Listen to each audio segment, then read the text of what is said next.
Do we really need the best gear for macro photography? Hi, my name's Dylan, and today I'll be talking to you about macro photography. The short answer to my question before is no, you don't need the best gear to take a good macro photograph. Okay, beginners, if you're not a beginner, you can skip through this part, it's fine. If you're an expert though, what are you doing here? You should be teaching me, I'm just an amateur. My macro journey started with a Canon 700D and a kit lens, the 75-300mm. Sure, it's not a standard macro lens, but it did allow me to get the shots I wanted at the time.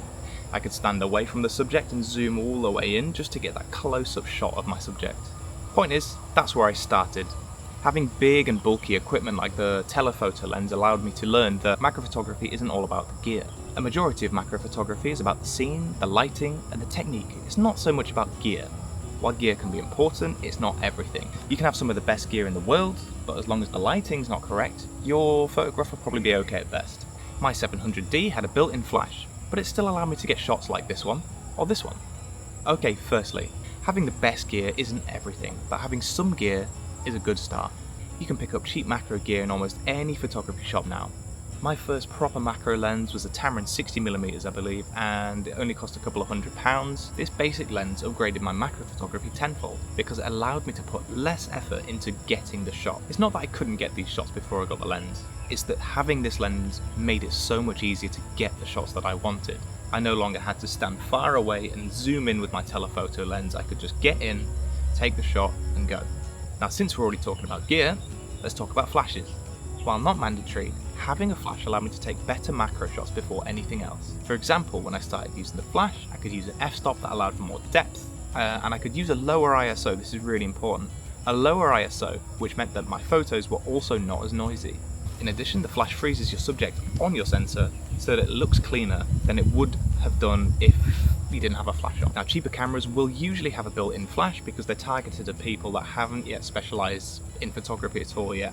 If you have a camera or you're looking at one that might not have a built-in flash, your camera brand, say Canon or Sony, might offer flashes that fit to your camera no problem. If you don't want to go with those, I really recommend looking at Godox. Godox flashes are really good. You can get many varieties, but this video is not about which flash to buy.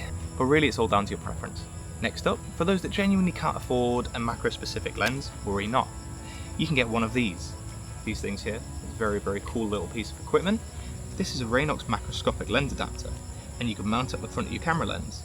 They cost a fraction of what a high-end macro lens costs and gets you that bit closer to your subject. You can also use them with a macro lens, which just opens up many more doors to even smaller subjects. Okay, moving on to technique. Whether you're using a macro lens or a telephoto lens for macro photography, it's really important that you get down to the subject's level so you give those really realistic angles. If you already have a macro lens, doesn't matter what type of macro lens, try turning your camera to high-speed continuous shutter and turning to manual focus. Once you're on the manual focus, then you can try rocking like this. I know it seems a bit silly, but it really works, I promise. Let me show you.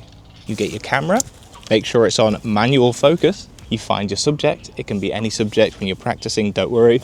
The important thing is it's on manual. Pull your camera just before the focus so the subject isn't quite yet in focus. What you want to do then is hold the shutter and rock forward like this. And hopefully what that will do is it will start taking the picture before the focus and take however long you hold the shutter, let's say 50 photographs. Hopefully a few of those will be focused on what you want to show. If you've got steady hands, good for you. I don't. I'm an avid drinker of coffee, so I'm a little bit of a shaky boy. Now, if you are like me and you're quite shaky and you're not too steady-handed, what you can do is whilst you're doing the rocking, like this, I plant my elbows into my stomach or my knees, and I put the camera, press it against my forehead, hold the shutter, and just sort of lean / fall forwards, if you like. Let me take my card out so I can show you. So I firmly plant my feet, so maybe I've got one flat foot and one on my toes, plant my elbow on my knee, the other one into my stomach, put it against your head, make sure you're planted, you're steady, hold, rock forward, rock backwards, and even just rock forwards and backwards until you think you've got a focused picture. What the rocking technique aims to do is it just increases the chance that you'll get that perfectly focused shot. And from then on, you can just rinse and repeat until you find one that you're happy with. This technique's really good for those that don't have specific macro gear because it just allows you to just increase the chances of getting a good shot. And for beginner macro photographers, this should be enough to carry you through the learning curve until the next stage. For intermediate macro photographers that have reached that pesky gear bottleneck, here's another thing you can try. Before upgrading your lens or camera, try buying a flash diffuser like this. Having a flash diffuser like this one unlocked a whole new side of macro photography for me. I kept seeing people with the same or similar gear get way better photographs. And whenever I asked how they did it, usually the message I'd get, if any message at all, was very gatekeepy. They really wouldn't like to sort of show that they had one of these. I don't know why. It's just kind of Instagram nowadays. But I'm selfish and I'm happy to share this with everyone because if you're like me, I just like seeing bugs on my timeline all over any photography-based social media. I just like seeing bugs or just animal photos in general. So, flash diffusers. Not only does it evenly distribute the light to get that heavily subject-focused lighting, it unlocks a further technique. So the one I use is a Cygnus Tech diffuser.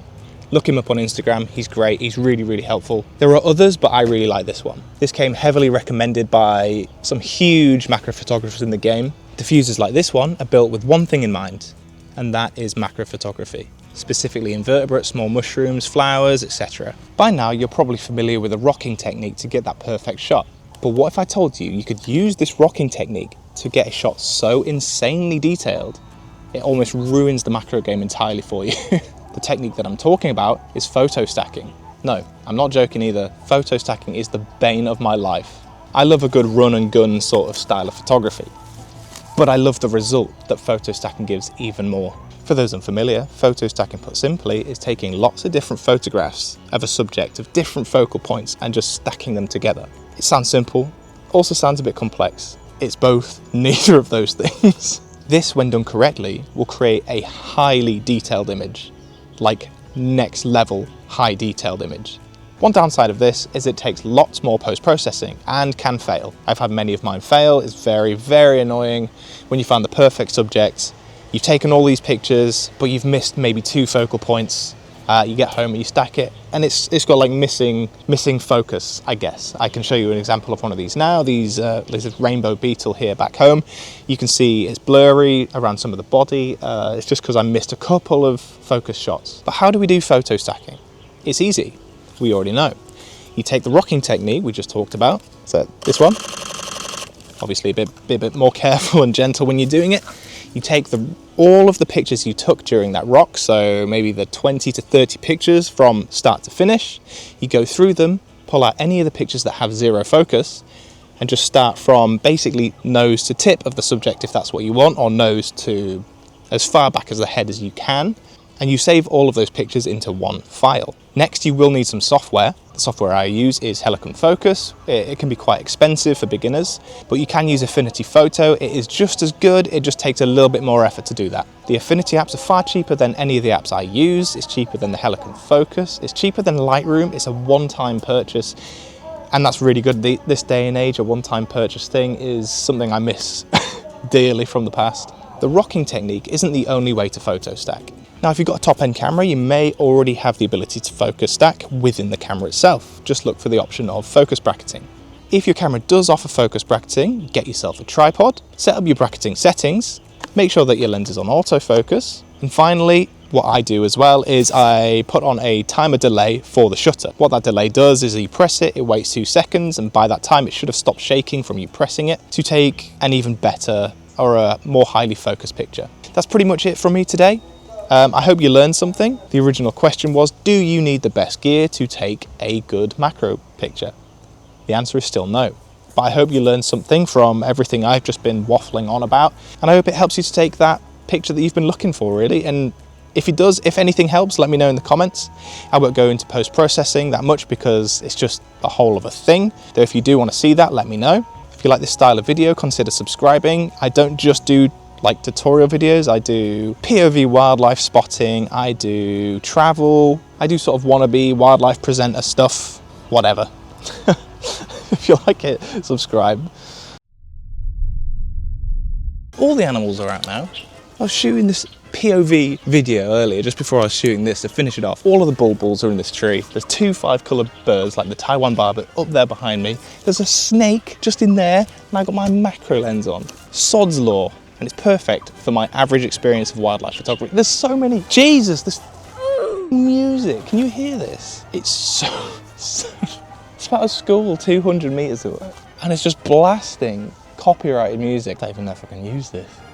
My God, it's loud for me, I just feel so bad for the students.